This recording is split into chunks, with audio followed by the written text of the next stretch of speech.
What's up, lovely people? Welcome back. You are watching Under the Microscope with me, yours truly, Dr. Riyad Musa. It's season 3, and this time around, we're focusing on mental health, but particularly around men. We've talked about fatherhood, masculinity, misogyny, and marriage. And today we are talking about sexual harassment. So, trigger warning, people. But hey, it's very important. It's a heavy topic, but one that needs to be openly discussed and put under the microscope. So we as a society can recognize what constitutes sexual harassment, speak up against it, and stop perpetrators and society normalizing it. Because many people still think it's just harmless flirtation. Yeah, right. As harmless as Bill Cosby's sweaters. Sexual harassment is defined as unwanted, non-consensual conduct, bullying, or intimidation of a sexual nature. It also includes unwelcome and inappropriate promise of rewards in exchange for sexual favors. It's a criminal offense and a form of gender-based violence. Now, there are different types of sexual harassment. There's verbal, like inappropriate jokes, persistent requests for dates, or sexual suggestions or remarks. There's also physical sexual harassment, like inappropriate or unnecessary touching or groping. And of course, there's also sexual harassment if the person sends sexually charged images or messages over email or mobile, or even sends a gift of a sexual nature. It's not classified as a Valentine's gift, okay? It's not. Sexual harassment can happen online and in the real world, like in the workplace, but also out in public, and both men and women can be victims of it. It's true. Research agency Caluminate conducted a study on sexual harassment across different workplaces in South Africa, and it revealed that 30% of women and 18% of men reported having been victims of unwanted sexual advances in the workplace. That's pretty shocking how common it is, and that's why we'll be looking at it, why sexual harassment continues to be a scourge in South Africa. First, it must be stated that statistically, women are more likely to be the victims of sexual harassment than men. Statistically. And this is a result of the patriarchal society we live in, where women are treated as inferior to men and very often, we must admit, objectified. I talk about the sexist social conditioning in the episode on misogyny, so go and check it out.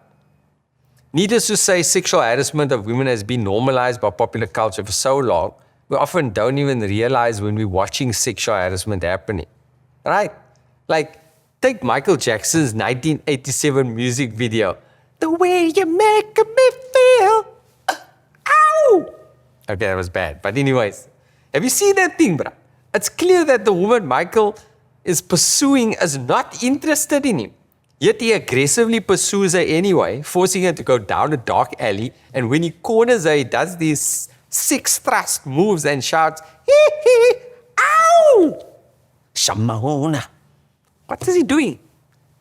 You know, it's fine. I love Michael, but this is weirdly inappropriate, bro, in this situation. Next, his friends join him in intimidating her. During the entire video, she's trying to get away from him, but he persists. Now, look, it could be seen as just entertainment, you might say, but it's creepy to watch, bro. It didn't seem like it then, but if you watch it now, it's definitely very creepy. And not just because it's Michael Jackson, but because his aggressive and persistent harassment of the woman in the video is unsettling. She's actually afraid, and it sets a really bad example for male behavior. Now, as the cliche goes, no means no. And let's take a note of the follow-up saying, no does not mean convince me. And there are countless other examples of sexual harassment in films and music videos and sexualizing women's bodies in advertising. And this has been going on for decades. I mean, this was a 1960s ad for broomstick slacks. If only the woman in the ad had an actual broomstick to shoo these pests away. Now, you might think ads like this are a relic of the past. We've moved on, bruh. Calm down. No, we haven't.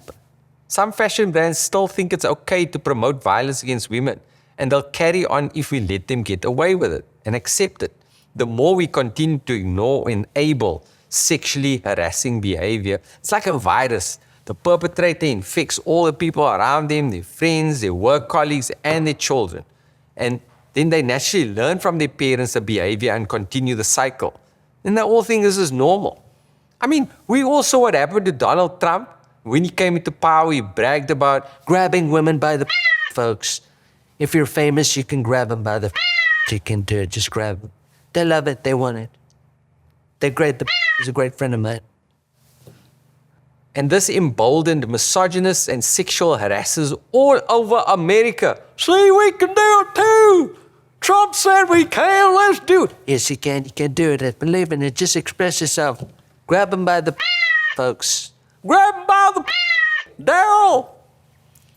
There's going to be a lot of beeps. Sorry.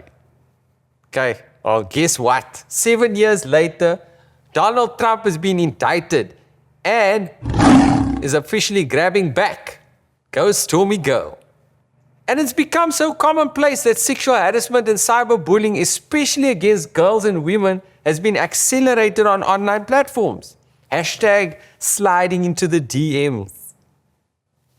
South Africans spend a lot of time on social media, an average of 3.2 hours every day, and that's even with all our load shedding. This is higher than the global average of 2.4 hours, so people are a lot more exposed to the potential of cyber violence and hate that is of a sexual nature. A lot more vulnerable. Now, online sexual harassment can have deeply disturbing effects on the victim, leaving them feeling unsafe, feeling threatened, scared, and of course humiliated. There's also a very real risk that an online abuser moves their cyberbullying to the real, offline world. Conversely, online sexual harassment can also reflect offline abuse happening in other ways, such as when an abuser follows up real-world bullying with online attacks.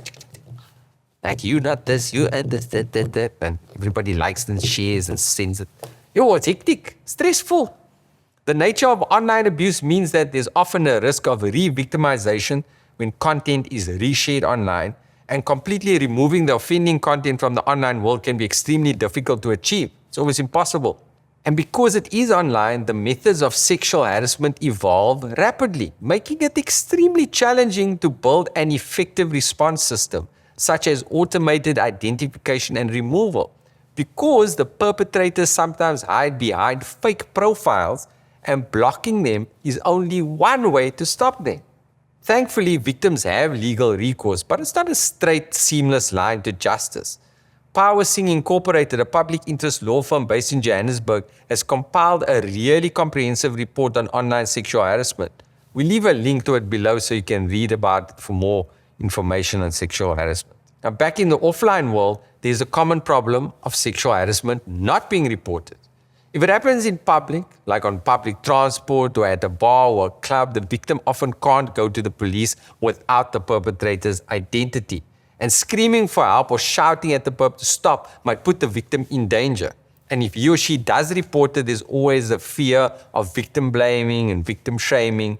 And often women are blamed for inciting the attention or asked what were they wearing if they initiated it by flirting or something like that. In the end, sexual harassment leaves the victim humiliated, traumatized, and without a voice. Now, the same thing when sexual harassment happens at work. It's also often not reported for similar fears.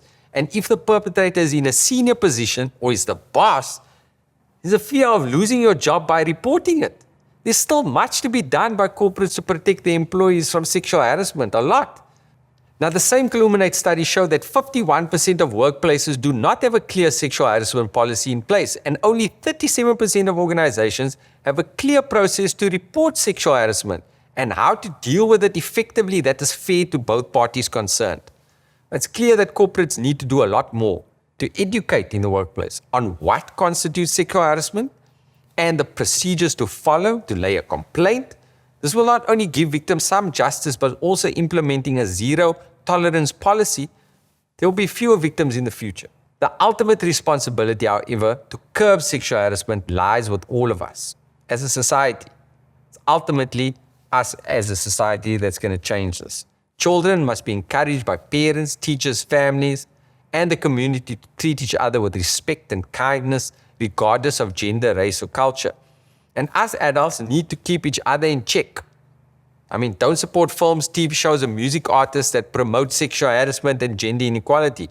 And if you see or hear someone sexually harassing another person, Speak up and speak out. I know it's tough. That famous saying from Einstein rings true here. The world is a dangerous place not because of those who do evil, but because of those who look on and do nothing.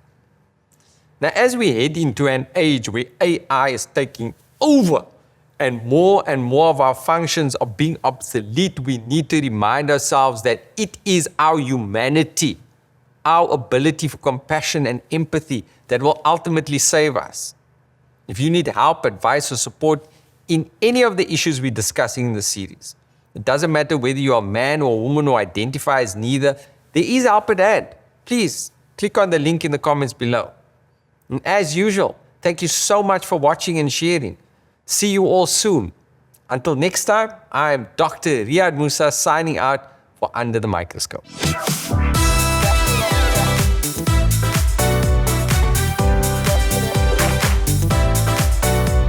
Subscribe to my channel Under the Microscope and come on a journey of discovery with me.